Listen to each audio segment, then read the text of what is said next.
I looked at the video playing on my phone and couldn't believe what I was seeing. It was footage from our home security cameras showing our bedroom. I have an app on my phone that lets me see what's happening at home when I'm not there. In the video, I saw my husband with another woman. They seemed very close, like more than just friends. Then, I heard their voices. You sure she doesn't suspect anything? Yeah. I've been following your instructions exactly. She has no idea. It's going perfectly. I can't believe it. They laughed together. Then they playfully got onto the bed. I couldn't believe it.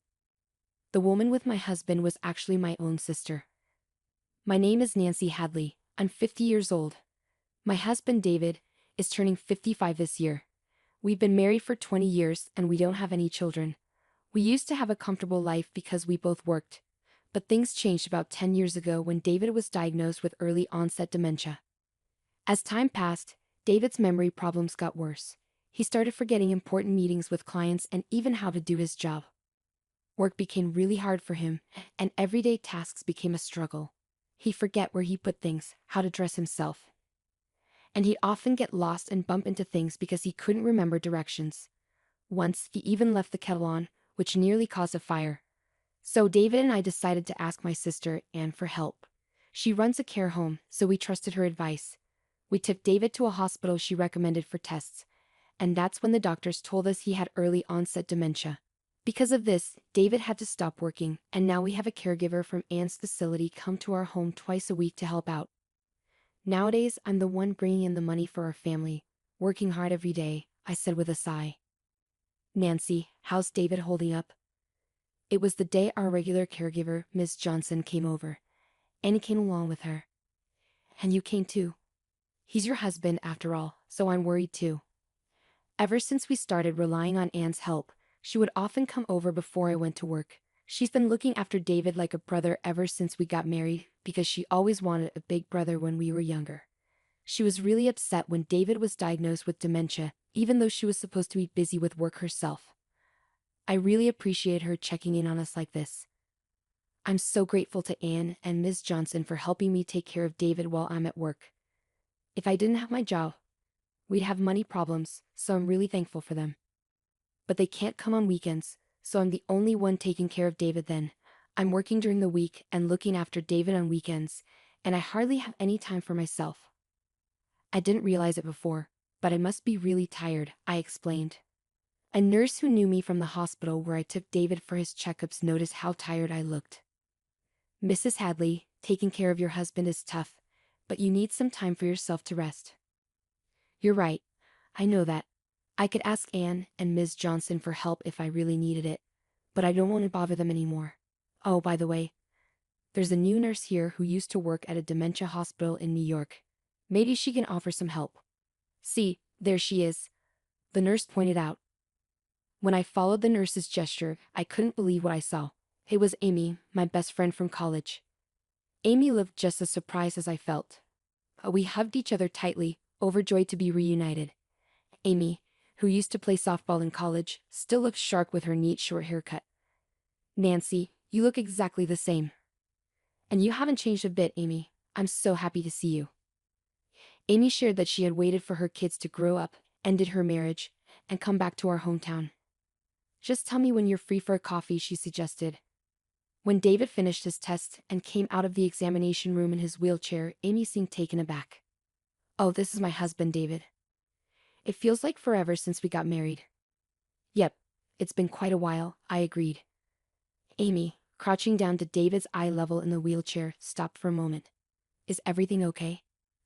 I'm sorry, David. We met at your wedding once. Really?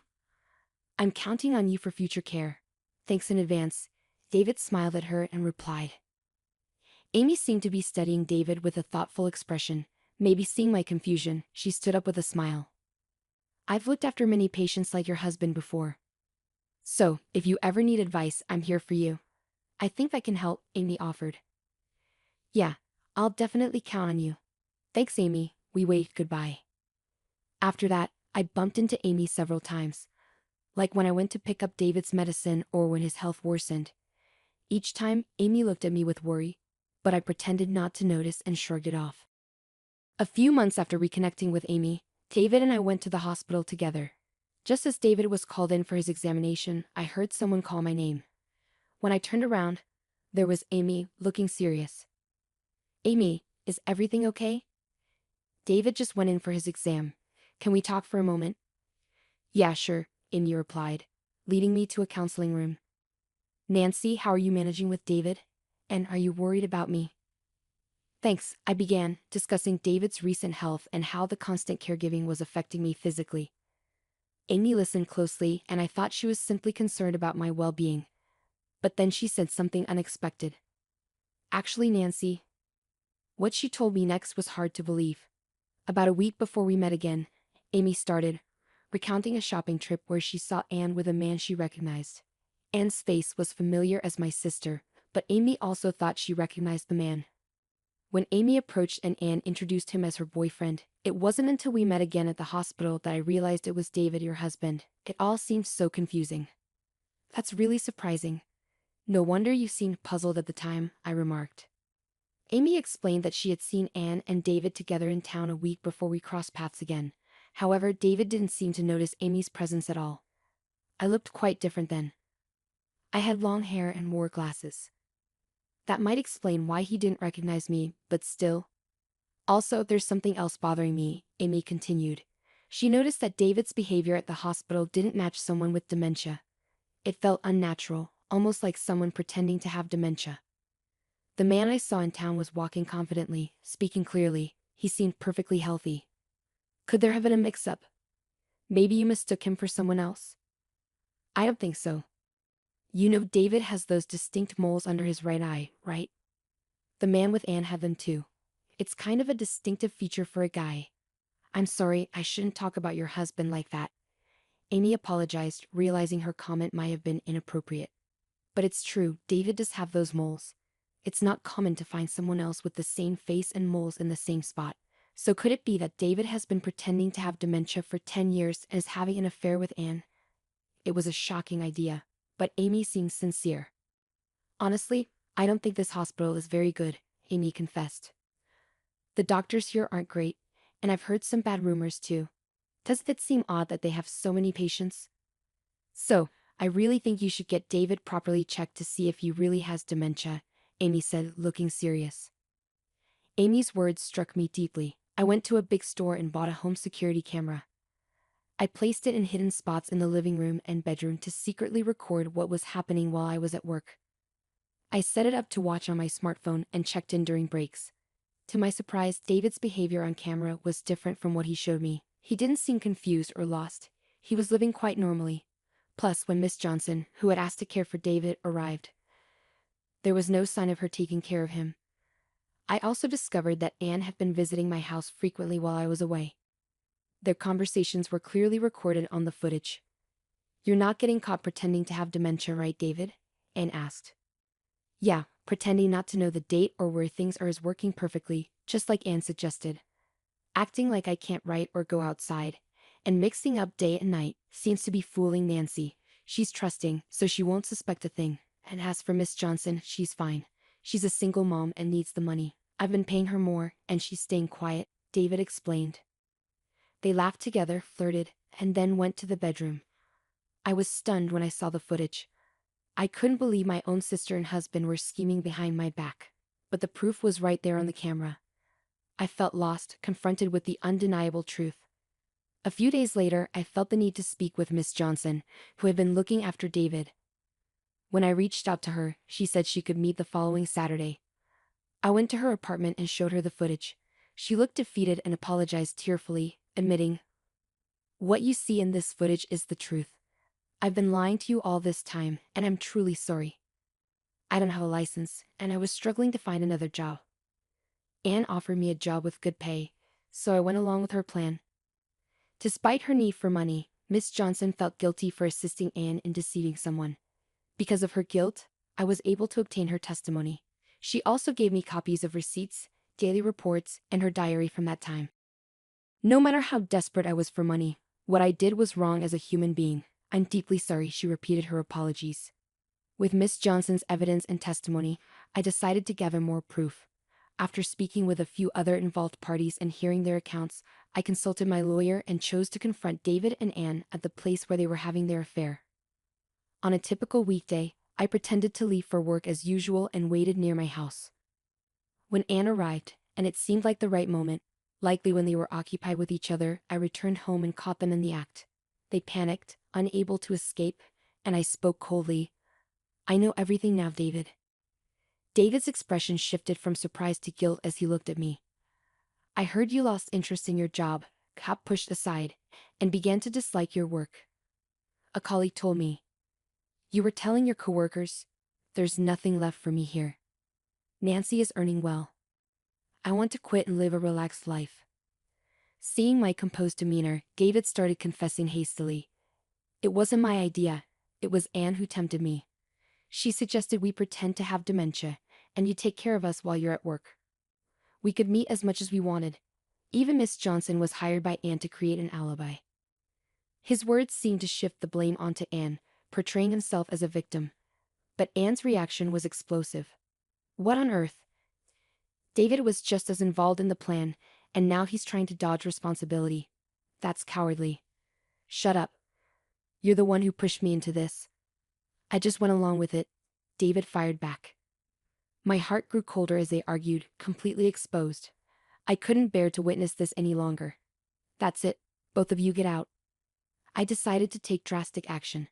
I threw them out of the living room window, along with their scattered clothes from Anne's purse, then shut the window. Despite their banging and pleas for explanation, I closed the curtains and ignored them. When they wouldn't stop, I sent a firm message on WhatsApp. "Be quiet. If you don't leave now, I'll call the cops." Suddenly, they fell silent. Their constant visits and messages on WhatsApp grated on my nerves in the following days. So, I sold the house and moved to a weekly rental apartment. When David was diagnosed with dementia, I had changed the house title to my name. David, now retired, couldn't pay the mortgage anymore, and I made the change beforehand to avoid complications with decision-making authority in his condition. Selling the house unexpectedly fetched a good price, allowing me to buy an apartment with the saved money. Though I hadn't anticipated this situation, past Nancy had done well. I filed for divorce from David and claimed a fair share of assets. It wasn't about whether he could pay or not. It was a statement of, "You did this to me. I'll never forgive or forget it." After divorcing me, David remarried and now lives in Anne's house. However, it seems their relationship isn't going well. My assumption is that they were swept up in the excitement of their affair. But once they got married, reality hit them. They can no longer just be lovers living together. They have to face the ups and downs of married life, and it must be tough for them. Even if they consider breaking up, both of their parents have passed away, and the house we used to live in has been sold. They have no family to rely on and nowhere to escape, so they're left to deal with everything on their own. Frankly, I couldn't care less. I believe they got what they deserved. Thanks to Miss Johnson's revelation, Anne's facility lost its license and was shut down. It turns out the facility wasn't making enough money to repay the loans they took out when they opened, so Anne now has a lot of debt. It seems like a fitting punishment for a sister who stole her own sister's husband. As for the quack doctor who gave the fake diagnosis, he faced consequences too. After the incident, his staff, including Amy, quit one by one, making it impossible to keep his clinic open. It turns out he was issuing false medical reports for profit, just like he did for David, and this led to his downfall. Learning the truth shocked me. I realized how outrageous some doctors can be. But I also had to admit my own fault. I was too trusting. I took my sister's word and the quack doctor's claims without questioning them. According to Amy, I'm too kind and trusting. I don't like to doubt people. But now, I'm reflecting on that. I realize I need to be more skeptical and think for myself. Amy seems to have found a new job at a large general hospital in the neighboring town, and she's doing really well there. Her experience from working in a New York hospital is highly valued, and she's already earned the trust of her colleagues. She seems to be enjoying her work a lot. On Amy's recommendation, Miss Johnson also started working at the hospital cafeteria, which is great news. Amy's eyes light up whenever she sees my puppy playing with a ball. I brought him home about a month ago, and he's become my precious companion, comforting me after long days at work. Since I got him, Amy has been visiting my apartment more often. She claims it's because he's so cute. But I know she's also worried about me, even if she won't admit it. Even though I've lost my husband, I'm grateful to spend this wonderful time with my best friend. Being single and enjoying the company of another woman doesn't sound so bad after all.